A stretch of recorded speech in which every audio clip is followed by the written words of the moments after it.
Okay. This time I mean everything I see. You can see my mouth moving, right? Okay. Welcome to l5r. Basically, it's just me learning about the world of l5r. Never played it before. All I've got really are these experimental decks. This one's a Phoenix deck. And again, I don't think I was playing the game right.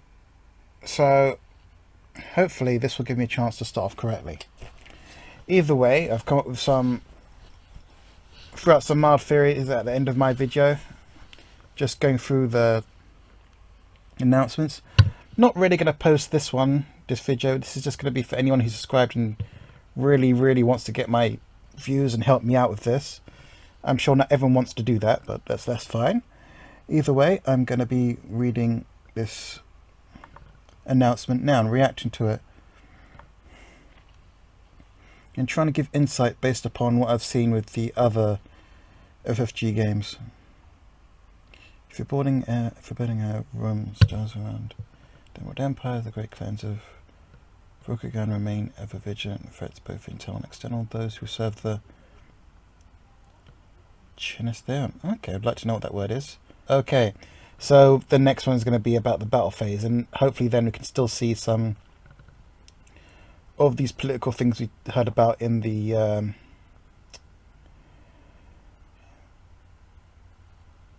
in Team Covenant video and stuff like that, when he talked about the first round and that political dealings and whatnot. Wow, that looks like ice. Okay, from that one. Okay, they're nice templating. Hope they stick with it, because in recently in the Netrunner they've let down some of the templating, which is unfortunate. Okay, so that's clearly an attachment.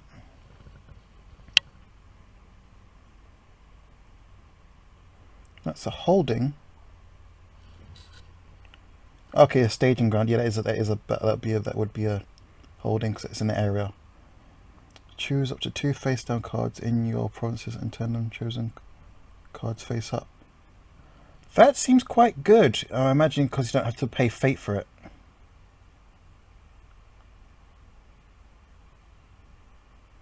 But it just seems to cost something. It seems to cost not fate though. It seems to cost a holding +1. Okay. Interesting. So I'm wondering how you pay this holding stuff, so we'll find out. Ooh, ninjas. Hope there's Shadowlands, because that's what I'm going to play. I'm going to play Shadowlands. I'm sorry, everyone, but Rokugan must fall into the darkness. I'm sorry. It must do. It just must. Choose a card in your provinces. Switch this holding with that card.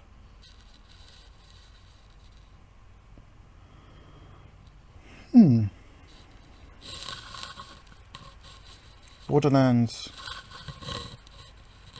Fortification. Interesting. Why would you want to do that?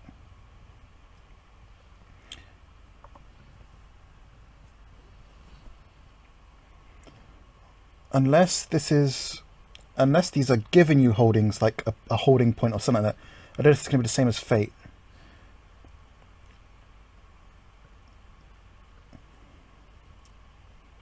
So that's why I'd want to do it, because they're giving you 1 and this one's giving you 2. I can understand that. Reduce the cost of next holding you play with phase 1. Okay. Assassination. Inflict blah blah blah. Lose 3 honor.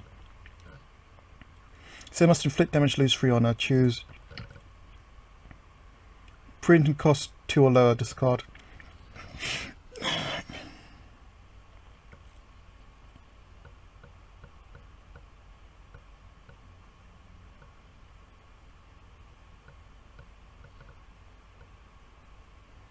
Don't know which house it's not Scorpion. I still think Scorpion's going to be the speed faction. Must be a Shadowlands or neutral. Legend of 5 Rings, the card game sees the 2 great clans are working in Ryan for supremacy. The game begins with both players choosing their decks and ready to determine the first player. Event. Here we go. Way of the Unicorn. When you... Oh, okay. My theory was going to be that it's going to be like Conquest, where you can only choose 2 factions and partner them together, and as a theory in that either which words could partner with which. I thought this was going to be a card like they have in Game of Thrones, where you have to have this card in order to partner with like Unicorn or Scorpion and so on and so forth. But no, it seems to be its own thing. Interrupts. When you would pass the first player token, keep it instead. One cannot capture the wind. Wow. So this one keeps his first player for an extra turn. Nice. Both sides then shuffle the Dynasty Conflict decks, placing the Dynasty deck onto the left and the player in the Conflict deck to the right. Each player then secretly selects one of 5 provinces.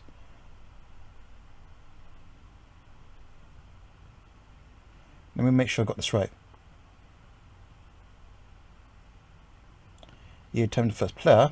Then both sides then shuffle the Dynasty and Conflict decks, placing the Dynasty deck to the left and the player and the Conflict deck to the right. Yeah, okay, I get that part.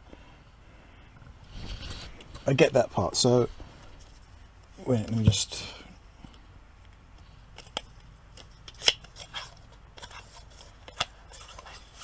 So, this one has the provinces in it, so that's I'm going to call this my Dynasty deck. This one has all the events and other stuff. So I'm guessing this is my Conflict deck that's used during battle. And I know it's not exactly the same thing. I know they must be completely different. No, this is the one with all the... Each player then secretly selects one of their 5 provinces and places it face down above the Dynasty deck. But here's the thing. Do I get to go through my actual deck then and find these provinces, or do I randomly draw them? I don't understand that part, because I've got my main stronghold, right? And I get that.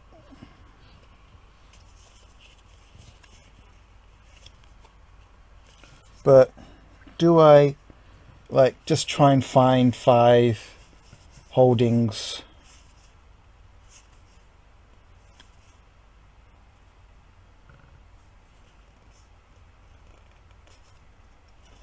You know, like a supply post or a silver mine, and do I just find them, do that, or do I try and draw them? I don't see. That's what I don't get. That's what I don't get here. So I'm missing that part, and I'm sure it's like something simple as, yeah, no, you just draw or find it, or you just like, yeah, that I'd like to have that cleared up.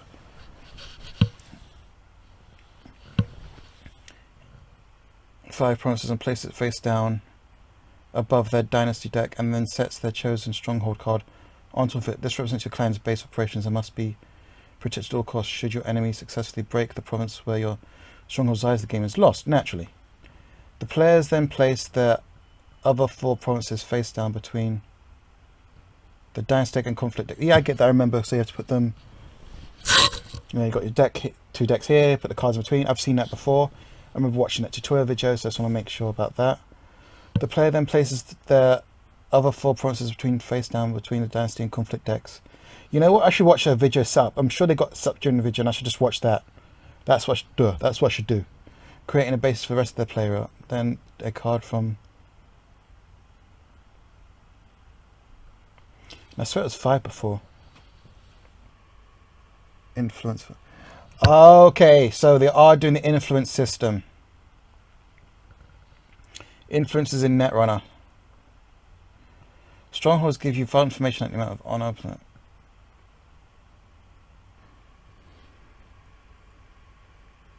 Yes, military. So Lion get plus military. So Lion's going to be the get big faction. Like I said Lion was the get big faction, didn't I? I'm sure I did. It's going to be straightforward. Get big. Go home. Choose a face down card in one of your provinces that turn. Choose a face down card in one of your provinces. Turn that card face up. It's an ambush. Be ready. Their provinces with holdings like borderlands fortifications, but gain bonuses from having them in play from cards like Shrewd Yakuza, okay. Yeah, reduce the cost of the next event you play this phase by 1. Yeah, so you've got holdings. Yeah. Choose which 2 face down cards in your provinces. Turn those cards face up. Once the dynasty phase is complete, players. Oh, looks like Crab's going to be the combo faction. Crab is going to be the combo faction. The one is exchanged. Each player draws the same number of cards from their conflict deck equal to the number they selected on their honor dial. Bayushi Manipulator. After honor dials are revealed, increase the value of your bid by 1. Victory does not always go to the strongest of the 2 opponents.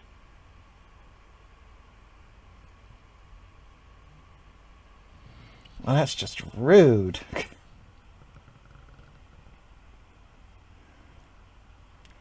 If you are ever reduced to 0 honor, you lose the game. Conversely, if you ever claim 25 honor, you win the game.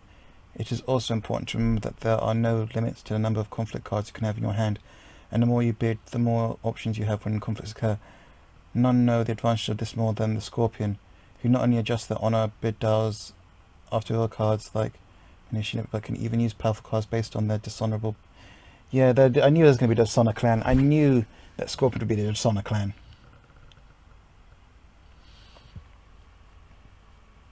I can swim. What's this? Oh, yes, in your nature. Why do you do this? Because in my nature.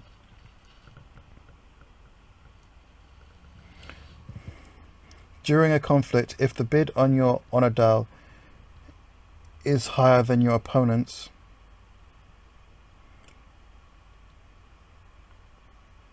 choose a participating dishonored character controlled by that opponent. Discard that character. But Scorpion, now we will both die.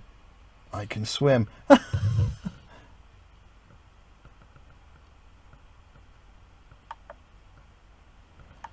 I like it. Oh, I like it. I love the Scorpion. But I'm still Shadowlands. Still all about those shadows. Shadows. Shadows for life. With the Dynasty draw phase complete, players can now prepare their enter conflicts while they use these cards and characters. Choose your clan. Prepare for Legend 5 Rings card. Available pre-release. Gen Con. 4th quarter. Oh, really don't have to wait that long. Really don't want to have to wait that long.